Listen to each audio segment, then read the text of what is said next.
Здравствуйте, уважаемый Пол Гобл. Я вас представлю для своих зрителей. Это Пол Гобл, американский специалист по религии и национальным вопросам в Советском Союзе и постсовету. Я бы хотел сегодня с вами поговорить по поводу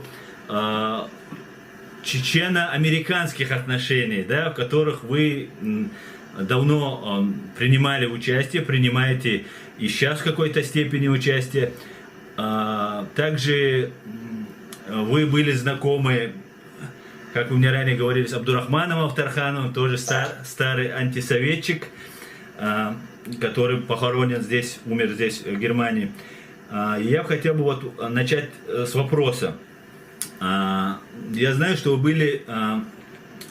что был комитет помощи Ичкерии, куда вы тоже входили, и много известных фамилий туда входило, и вы в том числе. Вы могли бы об этом рассказать? This committee was formed so that there would be a focal point. Этот комитет был сформирован таким образом, чтобы в нем можно было объяснять американцам и американским чиновникам, почему Ичкерия является случаем национального самоопределения народа.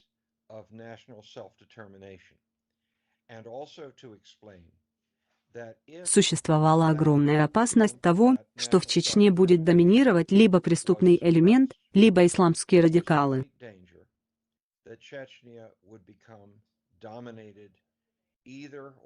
Джохар Дудаев был светски настроенным. Он мой герой, потому что он выразил свое понимание того, каким должно быть национальное движение, со времени его пребывания в Эстонии.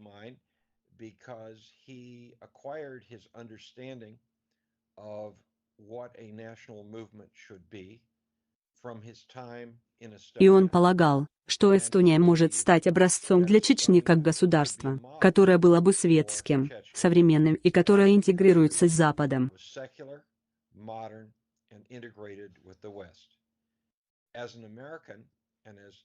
Как американец и как член других комитетов, могу сказать, что США была первой страной в современной эпохе, которая начала свое существование от империи британской.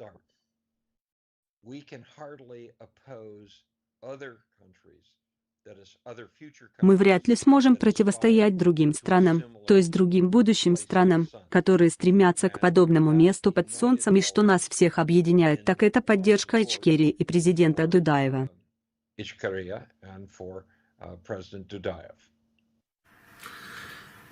Thank you. Я бы хотел еще у вас уточнить. Можете рассказать, вот вы наблюдаете, я наблюдаю за вами в Фейсбуке и вижу, что вы активно продолжаете исследовать путинский режим, постсоветский, как КГБшный этот режим. Можете схожесть этих двух режимов, советского КГБшного и сегодняшнего ФСБшного режима, схожесть и различия назвать, какие вы видите, и к чему это может привести? The Soviet government was a horrific thing. It did many horrible things. But it was in many ways a disciplined, effective state. Советское правительство было штукой сложной. Оно сделало много ужасных вещей, но во многих отношениях это было эффективное дисциплинированное государство. And violence driven by personal concerns. There was not banditry in Soviet times. То есть были приняты решения, и за ними следовали люди. Не было бандитизма в советское время. При Путине бандитизм стал национальной определяющей характеристикой. That is far worse than living under a totalitarian regime. It is living under a criminal regime. И во многих отношениях это гораздо хуже, чем жить при тоталитарном режиме, жить под преступным режимом, и поэтому я бы сказал, что сегодня народы России страдают даже больше, чем тогда.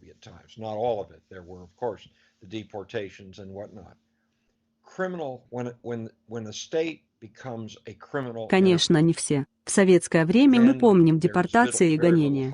Когда государство становится против КГБ, возможно, есть естественные склонности к преступному поведению.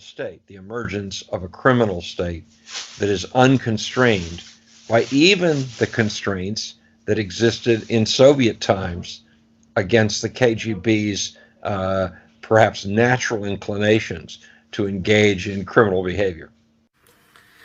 Да, спасибо. В одном из своих эфиров депутат Чеченской республики Ичкерия Хусейн Исханов рассказал, что США выделила Ичкерии гуманитарную помощь зерна в объеме, я вот забыл, в каком количестве было, но на 2 года для Ичкерии, для 2 года вот, запаса это было выделено. Скажите, пожалуйста, какая еще была помощь со стороны Америки, со стороны Соединенных Штатов Америки? Какая помощь гуманитарного плана и какая помощь политического и, может быть, политического и информационного, да, плана была оказана Чеченской Республике, и оказывается ли она сейчас какая-либо? The most important thing we could have given and did not go as far as many of us hoped was moral support for the right of a people. Самое важное, что мы могли сделать и чего у нас вышло не так, как мы хотели, это оказание моральной поддержки на право людей выбирать свое будущее.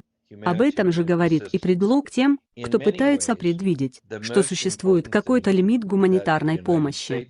Во многих отношениях самое важное, что сделали США, это создание чеченской радиовещательной организации «Радио Свобода».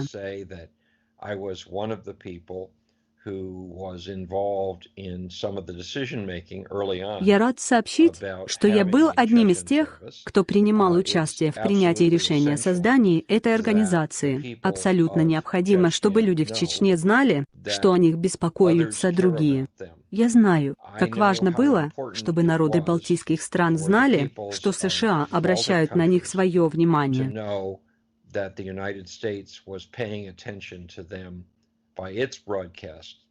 Вещание в Чечне. Конечно, я хотел бы видеть это вещание и для многих других народов в тюрьме народов, известной как Российская Федерация. Потому что я верю, что если люди знают, что другие не забыли о них и проявляют к ним внимание,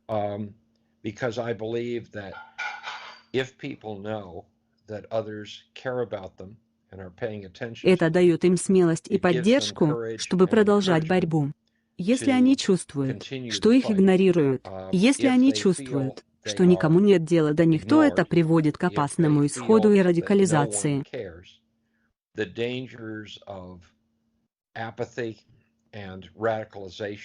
Весь мир был бы намного лучше, если бы Ичкерия стала свободной и светской. Это было бы намного лучше, чем то, что мы имеем сейчас.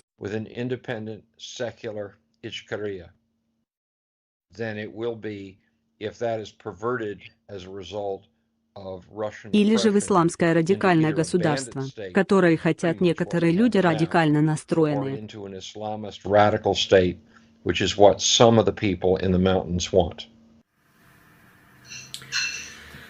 Так, thank you.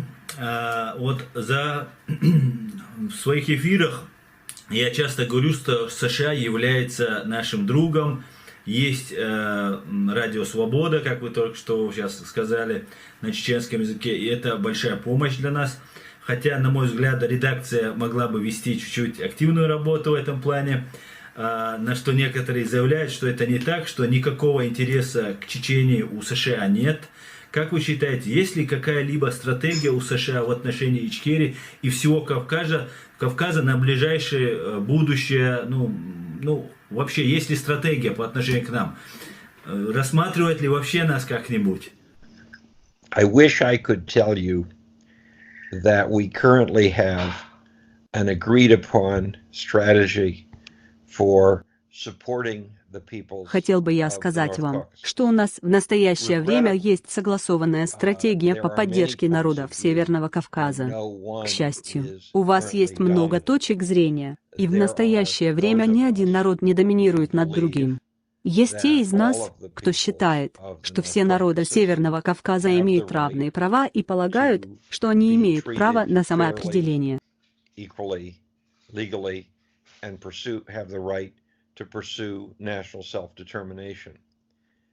Однако есть и другие люди, которые были убеждены, что все эти народы станут исламскими радикалами, и поэтому лучше держать их под контролем России, чем позволить этому случиться.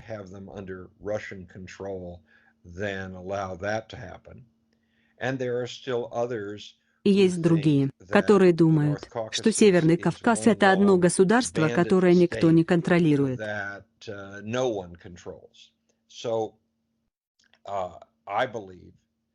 Поэтому я считаю, что нам нужно сформулировать именно то стратегическое видение, которое вы сами хотели бы видеть. Но я хочу быть честен с вами, я раздумывал об одном из этих вариантов.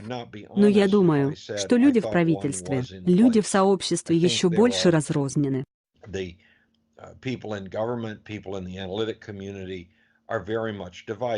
И, пожалуйста, не забывайте, что есть сотни и сотни американцев, которые специализируются на Москве, и очень мало людей, которые специализируются на Чечне, Ичкерии, Дагестане, Южной Осетии и так далее. Очень мало людей.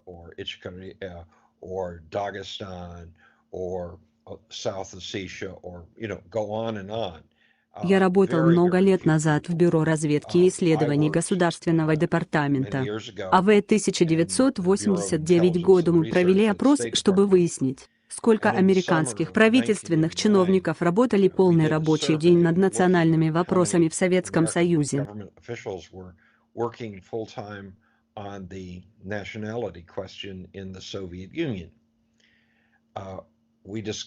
Мы выяснили, что был один человек — это слишком мало, и поэтому я старался изо всех сил обратить внимание на все народы, где был тот или иной кризис.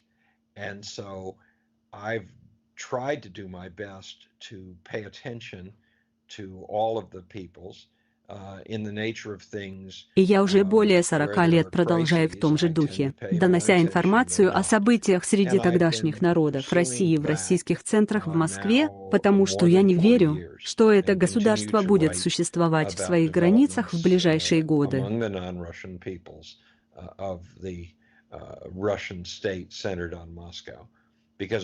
Я думаю, что мы находимся на пороге другого этапа эмпирического развала России, который начался в действительности в 1991 году. И мы видели несколько подобных аналогов, которые, я думаю, настанет и в этот раз.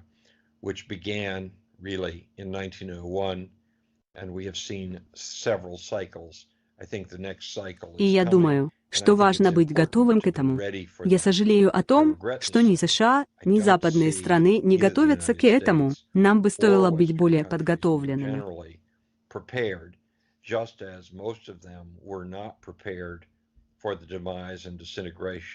Также многие из стран не были готовы к гибели и распаду СССР. До самого конца люди не могли представить, что страна с ядерным оружием может развалиться.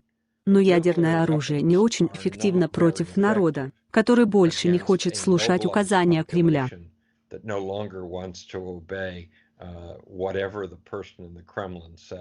Это будет тот же развал, как и в 1991 году.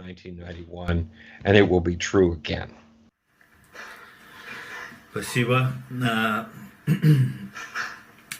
Вот еще очень важно, как являясь правозащитником, юристом, для меня очень важна правовая сторона вопроса, которая вот происходит на сегодняшний день, происходит с нашим народом.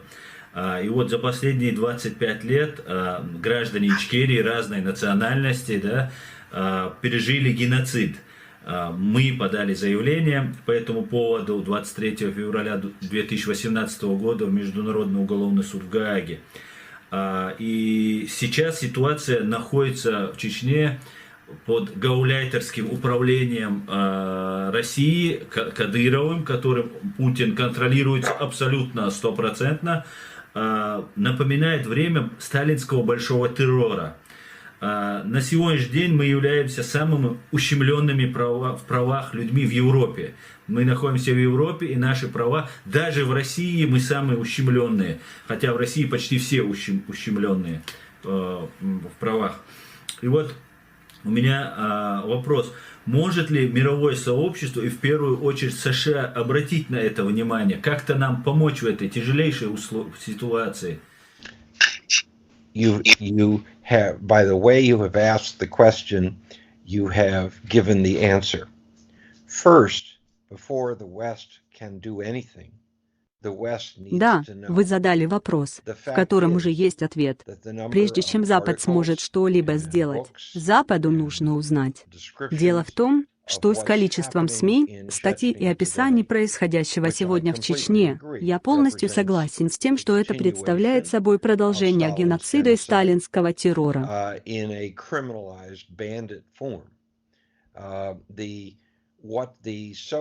То, что сделали Советы, это терроризм. Теперь же мы имеем дело с бандитизмом. И с одной стороны он не так эффективен, с другой он более ужасен. Итак, самое первое, что должно произойти, это чтобы люди на Западе знали, что происходит в Чечне, чтобы люди говорили об этом, преобладали над этим. Я часто говорю, что хорошая информация не гарантирует хорошую политику, но хорошая политика не произойдет, за исключением тех случаев, когда у вас есть хорошая информация. Good information will not guarantee good policy. But good policy won't happen except as a Прямо сейчас я не думаю, что многие люди на Западе понимают, что происходит в Чечне или где-либо еще в Московской империи. И я думаю, что чем больше они узнают, тем больше будут стараться сделать правильный выбор.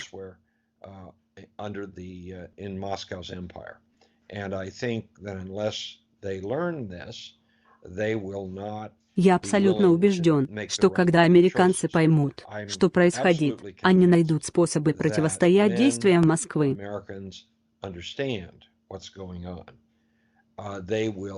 Однако в настоящее время многие американцы в основном остаются в неведении и поэтому становятся жертвами российской пропаганды. Most of them remain fundamentally ignorant and therefore often fall victim to Russian propaganda. Спасибо, будем надеяться. Так, и вот следующее тоже связано с правами человека вопрос. ОБСЕ создала комиссию из 16 стран в 2017 году. Известный случай, когда убили 27 человек, задержанных молодых мужчин, обвинили их противниками, там, исламистами и так далее. Это любого обвинять. Меня тоже могут в любой момент обвинить, и это уже распространено. И комиссия ОБСЕ создала из 16 стран, запустила программу по расследованию и мониторингу ситуации по правам человека в Ичкерии. В данную комиссию, московский механизм, входит и США. Это для нас неоценимая, просто очень большая поддержка. Известно ли вам что-нибудь о данной комиссии? Знаете вы что-нибудь об этом? Oh yes, I mean I have seen their work, and yes, it's valuable. The problem, however, is that it is sporadic.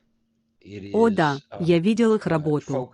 Проблема, однако, заключается в том, что это немного странно, потому что эта работа ориентирована на западное понимание того, что все вопросы прав человека могут быть сведены к поездке людей, без особого признания того, что и группы, нации имеют свои права.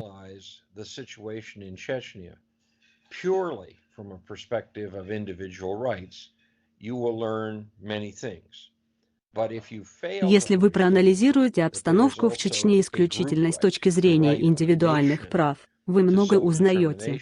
Но также существует групповое право, право нации на самоопределение. Если вы не обращаете на это внимания, а этого не делает как раз международная группа, то вы пропустите основную суть. Запад рассматривает права человека как отдельный вопрос. Почти всегда важно, чтобы мы говорили о другой части прав человека, которая является правами группы, правами нации.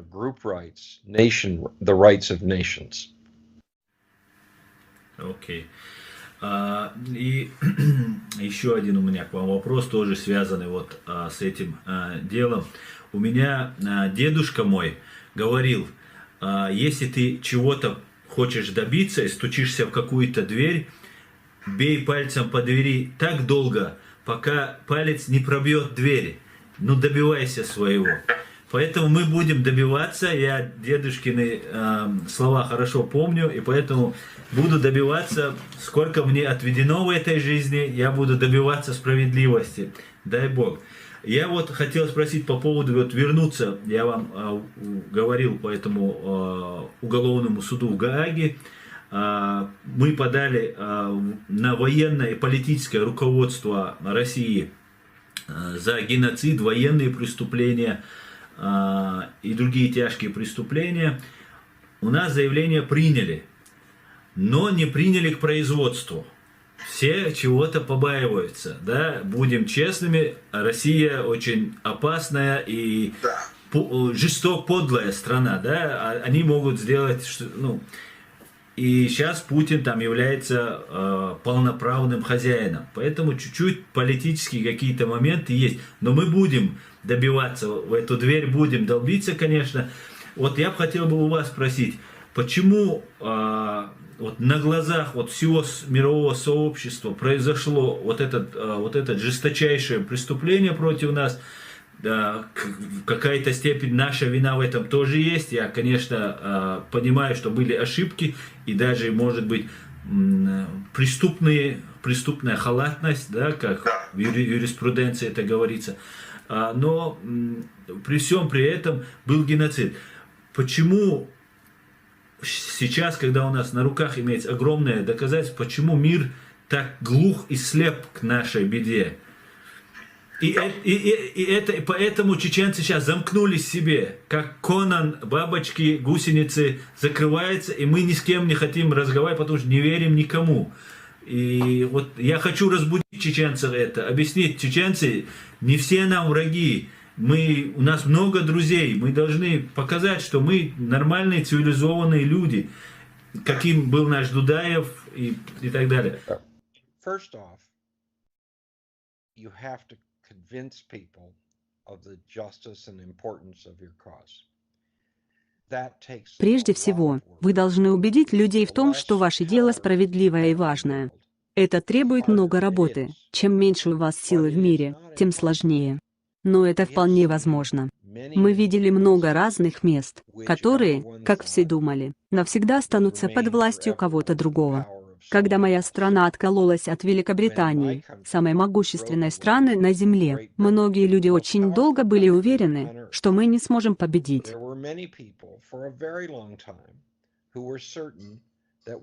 Когда Советский Союз оккупировал Эстонию, Латвию и Литву, были люди, которые не могли поверить, что это когда-либо изменится. И также были правительства, которые не ожидали этого. Но это была долгая и медленная попытка заставить людей понять, что быстрой победы не будет, потому быстрых побед не бывает.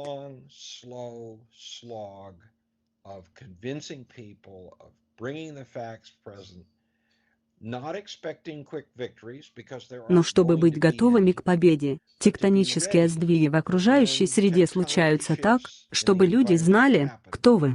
Я не думаю, что Эстония, Латвия и Литва восстановили бы свою независимость, если бы советская власть Москвы не начала бы рушиться.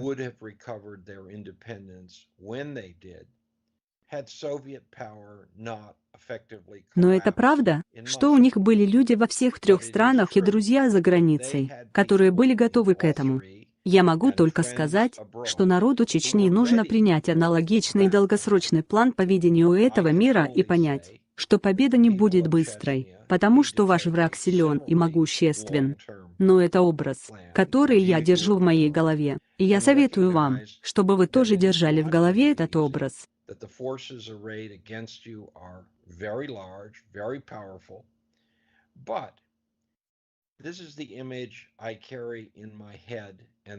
Все, у кого это получилось, знают, что эти силы всегда выглядят могущественными, пока в какой-то момент трава не вырастет из трещины, и она не начнет тормозить детали.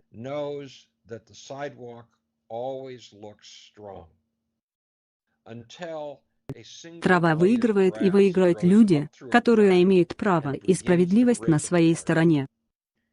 The grass wins, and so too do people who have right and justice on their side.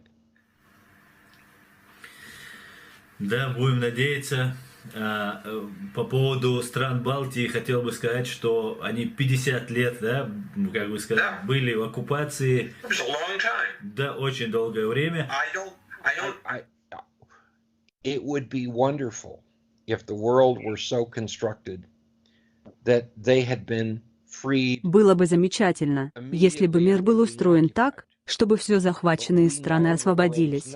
Но мы знаем, что мир не таков, поэтому пришло время для долгой, медленной и тяжелой работы, чтобы осознать, что каждый раз, когда происходит тот или иной диссонанс, каждый раз, когда что-то происходит и это освещают в СМИ, что есть готовые что-то с этим сделать. Гарантирует ли это быструю победу? Нет. Но автоматически означает подготовку к победе.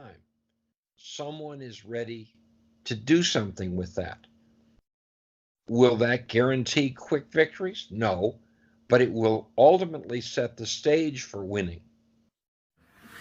И да, будем надеяться, что мы также заживем свободно, и будем надеяться, что также войдем в НАТО, и будем, хотя бы наши дети и внуки будут в безопасности.